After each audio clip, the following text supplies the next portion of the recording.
نصرانی. یهودی ها اگرچند ملت موحد بدن، اگرچند اکثر کل پیغمبران خدا از میان این ملت مبعوث گشته است، اگرچند که شریعت حضرت ابراهیم علیه السلام، شریعت حضرت موسی علیه السلام، شریعت هارون و امثال اینها در بینشون رایج بود، اما متاسفانه در عصر شش علاقه به سبب پراکنده شدن، به سبب بدعت های زیاده که اختیار کردند، به سبب تأثیر ملت خلقهایی که بالای یهود غلبه کرده و آیین رسم رسوم خودشون در بالای مردم یهود تحمیل کرده بودند، علاقه دیگر موحد اونها را نامیده نمیشد. واقعا امام ابوالحسن ندوی معرخ بسیار بزرگ اسلامی و جهانی از انسیکلوپدیای یهود اقتباسات آورده است. وقتی میخوری در تعجب میمانی که اصلا میگوید بنی اسرائیل یهودی ها به بتپرستی یک میل به نهایت زیاده داشتند، بسیار میل رغبتشون قوی بود، اگرچند اینقدر پیغمبری موحد در بینشون مبعوث شده است، اگرچند همیشه دعوتشون میکرد، اما باز در یک گوشه قلبشون همیشه یک جا بود برای بود که مثالش برای مثال دور رفتن در کار نیست. قرآن ده ها مثال باریز از برای ما و شما میدهد، تورات و انجیل ده ها مثال باریز از برای ما و شما میدهد.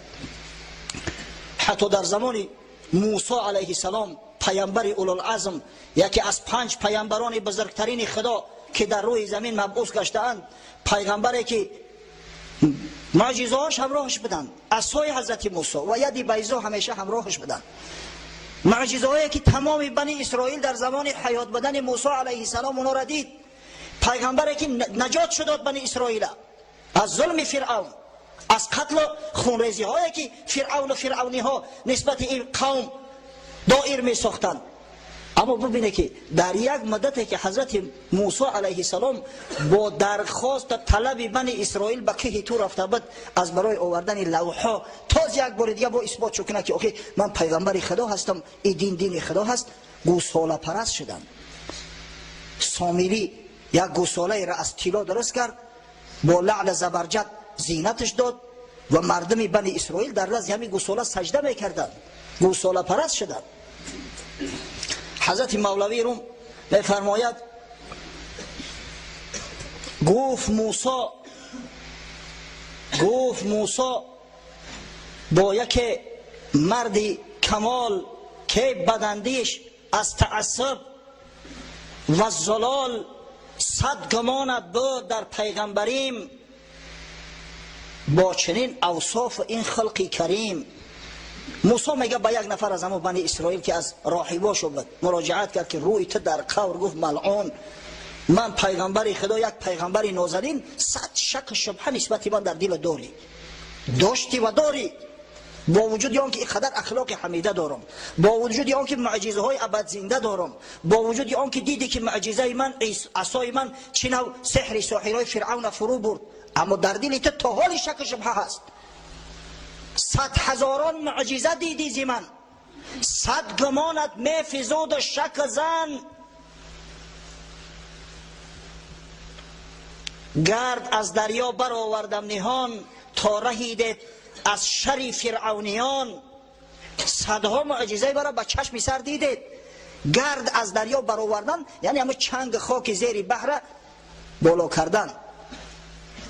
وقتی که حضرت موسی علیه السلام به امر پروردگار عصاش در داخل بحر پرتاف، بحر به نیمه تقسیم شد و بند کردن در صورتی که از دو طرف آب مثل یک سد بزرگ اسکندری ایستادگی بود.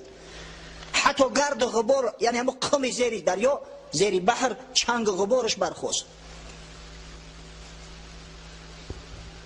ز آسمان 40 ساله کوسه و خوان رسید، از دعایم جوی از سنگ پرید.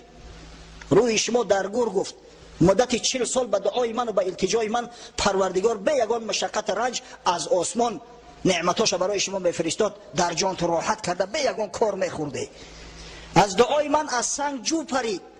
حضرت موسی به عصاش یک ضربه زد در یک سنگ در بیابان به آب گیا، 12 یک جبر خارج شد، به 12 حصه تقسیم بود برای 12 سبط یهود که با بین همدیگر جنگ و نزاع نکنن. این اسرائیلی هایی که هیچ وقت آرام ایستاده نمیتونن.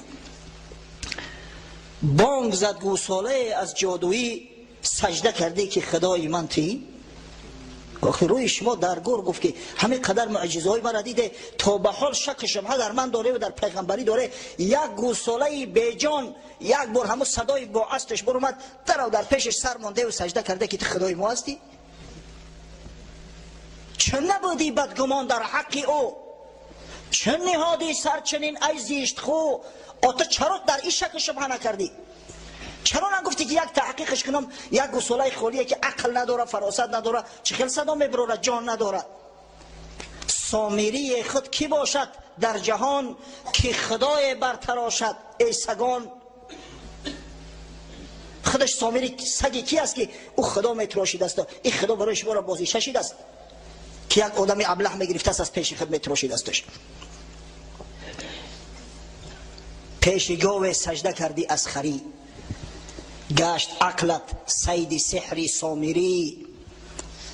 با همین عقل فراست، با این دعوا که ما افضل ترین مخلوق بشریم، نعوذ بالله ما بنده های برگزیده خدا هستیم، گفته ادعا میکنه در پیش یک گوساله گفت سجده کرده. بعد حضرت مولوی شرح میده چون که هر جنس را باید جنس خود، گاو سوی شیر نر کی رو نهد. برای پیروی موسی علیه السلام یک ملت، یک خلق مثل امت محمد صلی الله علیه و سلم لازم بود. هر جنس به جنس خودش پرواز میکنه. هیچ وقت گاو با شیر نر رفیق دوست شده نمیتونه. حضرت موسی شیر بود. این قبیله گاوها و گوسفندا و قبیله میمونها همچنانه که خداوند در قرآن وصفشون میکنه که یا قرده خاصعین هستند بنی اسرائیل، میمونهای خارزار شده و ذلیل شده هستند. اینا از کجا با شیر میتونن که معامله کنند و خوب بگیرن؟ آن ابوبکر از محمد برد بو، گفت هذا لیس وجه کاذب. حضرت ابوبکر صدیق شیر خصال بود، از محمد صلی الله علیه و سلم در کرد، با فراست دریافت که این پیغمبر خدا است. گفت این چهره ای به چهره کسایی نمیمونه که دروغ میگن. از چنین شخص دروغ انتظار شدن یک حماقت است، امر محال است. چه نبود بوجهل از اصحاب درد دید 100 شقی قمر باور نکرد. اما ابوجهل ملعونه که خدای تعالی هدایتش نکرده بود، از شیره مردای خدا نبود، با چشم خود شقی قمر دید که در آسمان چی نو به اشاره انگشت سبابه محمد صلی الله علیه و سلم خداوند ماه 2 حصه تقسیم کرد، اما باورش ناومد، باورش نکرد. آینه دل صاف باید تا در او واشناسی صورت زشت از نکو. ایشون ببره رحمتین. آینه دل صاف باید تا در او واشناسی صورت زشت از نکو. برای آنکه صورت زشت از نکو فرق کنی، برای آنکه ابوبکر از ابوجهل فرق کنی. شان مولانا را رفتیم، خوش آمدی بویش پیشش بیاریم. یک کس مهمانه، خدا نگهبانش باشه. بشینی بشینی.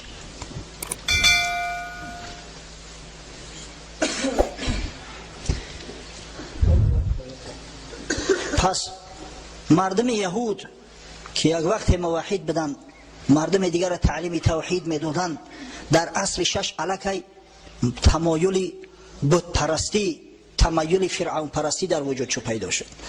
دیگر این یهودی ها او یهودی های نبودن که در عهد حضرت موسی علیه السلام، در عهد یوشع ابن نون و امثال اینا ظهور کرده بودن.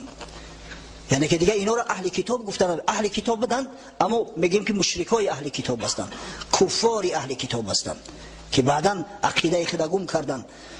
حتی در انسیکلوپدیا یهود آمده است میگوید یهودی ها هم پیش از تبعید به ملک بابل و هم بعد از او، شما میدونید نه تبعید به ملک بابل چی واقع شد؟